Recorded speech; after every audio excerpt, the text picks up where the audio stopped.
Olá, tudo bem? Você já ouviu falar em ritos de passagem?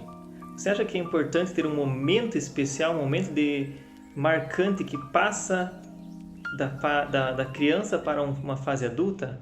Como podemos tornar esse momento especial? Como se pode fazer com que esse momento seja algo marcante na vida do seu filho? Essa é a ideia desse livro aqui, ó, chamado Rito de Passagem, do Jim McBride. Né? O subtítulo é Qual legado você deixará para seus filhos?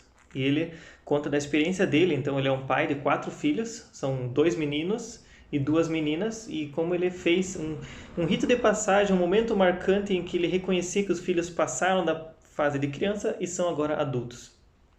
Né? Por exemplo, os judeus têm o Bar Mitzvah, ou podemos pensar que talvez um momento marcante seja quando um jovem faz 18 anos, tira a carteira de motorista, ou quando ele se casa. Mas qual é o papel do pai nisso? O que o pai pode fazer nesse momento? O livro ele não vem para falar que isso é uma obrigatoriedade fazer, mas ele vem para ser uma inspiração, né, para te ajudar como você poderia fazer isso na vida dos seus filhos. Né? Então o livro tem 130 páginas e explica então esse tema. Por que um rito de passagem? O livro não é tanto assim não tem tantos versículos para embasar que a Bíblia ordena que se faça isso, mas é mais para inspirar pais sobre a importância do papel do pai na vida do filho, do pai reconhecendo as diferentes fases que o filho tá fazendo. E aí ele cita como outras culturas fazem isso, né? Então as tribos africanas, né, nômades, aquele rito bem antigo, né? Que a criança tem que matar um leão ou tem que pôr a mão no formigueiro, umas coisas assim para provar que é homem. Aí ele cita como que os espartanos faziam isso antigamente, né? O exército de Esparta, deixando os filhos sozinhos numa floresta com uma espada para lutar contra feras ferozes. E no caso dele, como que os soldados, né, o US Marine, então os fuzileiros navais dos Estados Unidos também têm um rito de passagem dentro do exército. E ele tem basicamente 3 pontos. Então, precisa ter um momento de separação, de transição e de incorporação.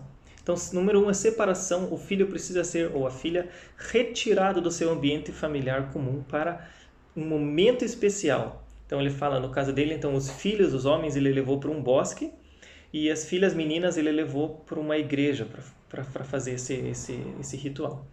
Né? Número 2, então, na transição, então alguma coisa diferente vai acontecer nesse dia, uma provação, um desafio, uma experiência, algo que torna aquele momento marcante.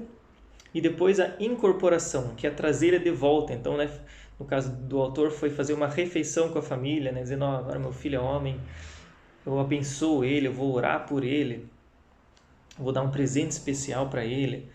E então, no caso dele, ele fala, então, leva os filhos para o bosque, chama 6 homens, então, o pai, o vô, né, um tio, um líder de jovens da igreja, um pastor, um treinador de futebol americano. E esses homens vão estar espalhados no bosque e cada um dos homens vai falar sobre um assunto importante na vida do homem. Né? No caso dele, ele cita ali 6 temas importantes que ele queria falar com os filhos, que é fé, esperança, amor, integridade, família e pureza. Mas aí o pai pode usar os temas que achar mais relevante. E cada homem falou, deu inspiração pro menino, e depois o pai trouxe ele de volta para um almoço em família, onde eles oraram e abençoaram ele. Uma coisa simples, né? O livro está aqui mais para inspiração. Interessante que o livro é da autora da BV Books, que é a mesma autora que fez os filmes Desafiando os Gigantes, aquele filme cristão bem famoso. Então fica a minha inspiração, minha dica aí de leitura para quem tiver filhos e estiver pensando em fazer algo nesse sentido. Muito obrigado por seu tempo e sua atenção, e Deus te abençoe.